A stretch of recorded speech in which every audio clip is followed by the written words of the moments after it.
Hello students, once again I am in front of you with a new tense, present perfect tense. This tense is very important for all of you because if you have done something then you have to use this tense, and the importance of this tense is also very important for you because you will see new things with this tense. Because till now you have used only third form and be first ing, but in this tense you will see the third form. What is the third form? जब इस tense को अब आप समझेंगे तो ये tense आपके लिए बहुत ही ज़्यादा इम्पोर्टेंट होगा क्योंकि दूसरे टेंसेस से बिल्कुल अलग है. इसमें आपको एक नई चीज़ देखने के लिए मिलेगी और वो मेन वर्ब की थर्ड फॉर्म होती है. देखो, जैसे कि मैंने इस पर बोर्ड पर लिखा हुआ है, बार बार मैं आपसे कहता हूँ कि मैं इसलिए इसे लिख के रखता हूँ ताकि आपका टाइम वेस्ट ना हो, वीडियो ज़्यादा लंबी ना हो, क्योंकि आपको यही समझना है. अगर मैं इसे लिख के आपके सामने समझाता हूँ वीडियो ज़्यादा लंबी होगी और आपका टाइम वेस्ट हो जाएगा. इसलिए पहले से लिखा हुआ रहेगा तो आपको एकदम समझ में आ जाएगा और केवल आपको सेंटेंसेस ही देखने की ज़रूरत पड़ेगी.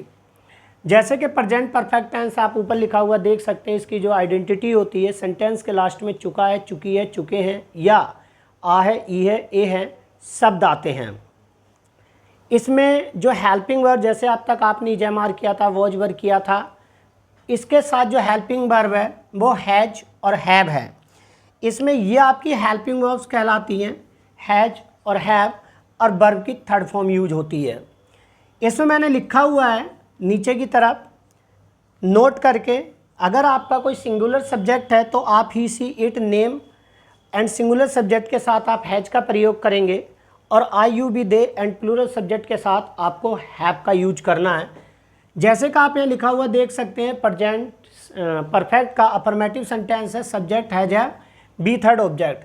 ये ऑब्लिक है. हैज हैव का मतलब होता है कि आप सिंगुलर के साथ हैज का यूज करेंगे और प्लूरल के साथ आप हैव का यूज करेंगे. अफर्मेटिव में जैसे मैंने एक सेंटेंस लिखा हुआ है, वह इस काम को कर चुका है, तो आप इसमें देखो कि इसमें जो वह है, वह की इंग्लिश क्या है? ही. फिर मैंने एक चीज़ आपको फिर मैं बता रहा हूँ, बार बार बताता हूँ कि सेंटेंस का आपका लास्ट आपको देखना होता है और सेंटेंस की आपको स्टार्टिंग देखनी होती है. इस सेंटेंस के लास्ट में क्या आ रहा है? चुका है, चुकी है, चुके हैं. अगर ये लड़की होती तो यहाँ पे चुकी है होता, वह इस काम को कर चुकी है, लेकिन यहाँ पे चुका आ रहा है जिससे पता पड़ रहा है कि ये मेल है, तो हमने वह के लिए ही का यूज किया है. और ही के साथ देखो यहाँ पे नोट करके मैंने लिखा हुआ है कि आपको हैज का यूज करना है, तो ही हैज और वर्ब की थर्ड फॉर्म लगानी है, डन, और ऑब्जेक्ट आ गया आपका दिस वर्ब. बहुत ही सिंपल है ये. सब्जेक्ट आपने यहाँ पर लगाया, हेल्पिंग वर्ब सिंगुलर के अकॉर्डिंग आपने लगाई, फिर यहाँ पर आपने थर्ड फॉर्म देखो यहाँ पर लगाया, उसके बाद ऑब्जेक्ट आपने लगाया. इसी तरह से अगर आप इसका नेगेटिव सेंटेंस देखेंगे विद प्लूरल सब्जेक्ट के साथ, तो यहाँ पर आप उससे नहीं मिले हैं. आपकी इंग्लिश क्या होती है? यू. हमने यहाँ पर यू लगाया है और यू के साथ देखो हैव लगा हुआ है, तो हमने यहाँ पर हैव लगाया है, और नेगेटिव है इसलिए हमने नॉट लगाया है. और वर्ब की इसमें थर्ड फॉर्म है मैट और हिम, उससे. अगर जो मैट है इसकी फर्स्ट फॉर्म होती है मीट, और मीट माने होता है मिलना. आप उससे नहीं मिल चुके हैं, you have not met him. जो मैंने प्रोनाउन टेबल आपको सिखाई थी उसके अकॉर्डिंग आप देखोगे कि यहाँ पर ये दो पर्सन है, लेकिन जो सबसे पहले आता है वो आपका सब्जेक्ट का काम करता है और जो उसके बाद में आता है वो ऑब्जेक्ट का काम करता है. आपको जो मैंने प्रोनाउन टेबल सिखाई है उसे आप बहुत ध्यान से देखना. जब आप उसे ध्यान से देखेंगे तो ये चीज़ आपको बहुत अच्छी तरह समझ में आ जाएगी. बाकी एक बार मैं इसका और आपके सामने एक्सप्लेन कर दूंगा दोबारा, जब मैं आपको एक्टिव एंड पैसिव वॉइस सिखाऊंगा या मैं आपको डायरेक्ट इनडायरेक्ट सिखाऊंगा, क्योंकि उसमें तो इसका और भी ज़्यादा यूज है. इसीलिए आप प्रोनाउन टेबल को बार बार रिवाइज करें. आप उसे देखें कि यहाँ पर ये जो है हिम क्यों आया है और यू हमने पहले क्यों लगाया, हमने ये पहले क्यों नहीं लगाया है. अगर आपको समझ में नहीं आता है तो आप मुझे कमेंट करें और मैं आपको उसके बारे में पूरा एक्सप्लेन दोबारा से करूँगा.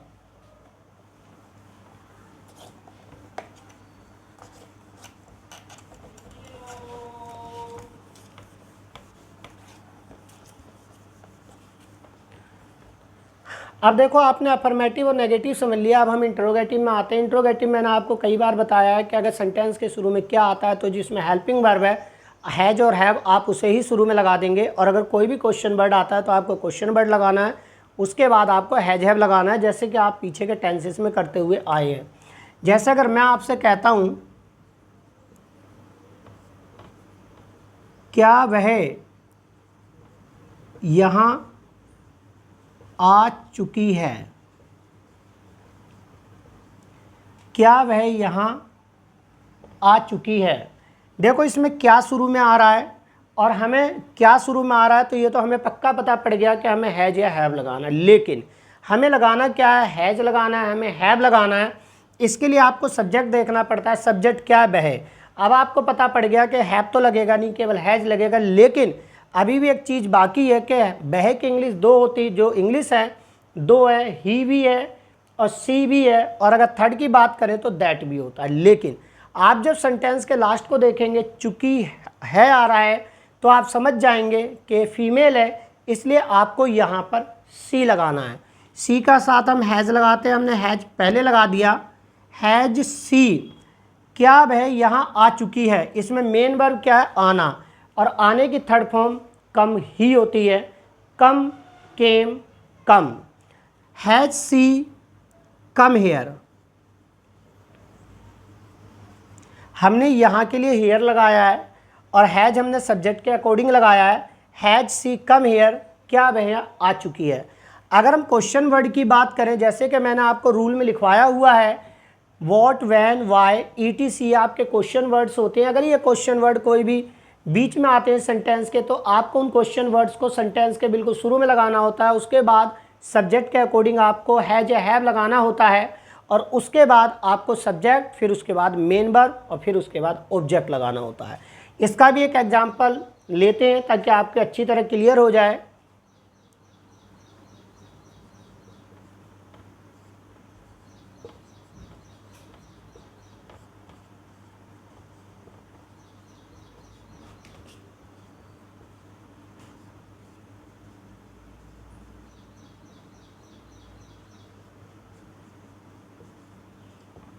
आपने इस काम को क्यों किया है।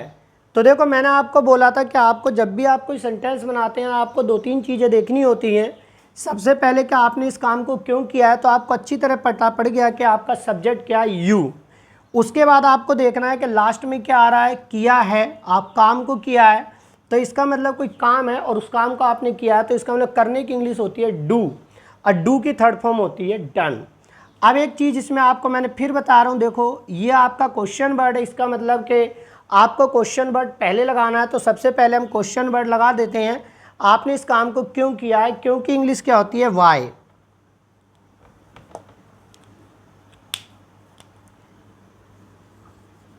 सबसे पहले हमने वाई लगाया। अब आपको अच्छी तरह पता है कि जब भी हम क्वेश्चन वर्ड लगाते हैं उसके बाद आपको हेल्पिंग वर्ब लगानी है। तो हमारी जो हेल्पिंग वर्ब है वो सब्जेक्ट के अकॉर्डिंग, और सब्जेक्ट क्या, आप, आपके साथ क्या लगाएंगे, हैज या हैव, तो हम आपके साथ हैव का यूज करेंगे, वाई हैव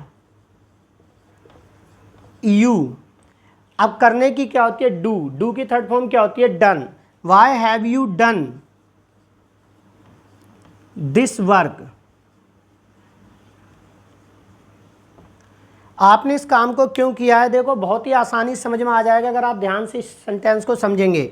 हमने क्योंकि इंग्लिश लगाई सबसे पहले वाई, उसके बाद हमने क्या किया, इसके साथ हमने हेल्पिंग वर्ब लगाई है हैव, और उसके बाद हमने सब्जेक्ट, फिर मेन वर्ब, फिर हमने ऑब्जेक्ट लगाया है। Why have you done this work, आपने इस काम को क्यों किया है।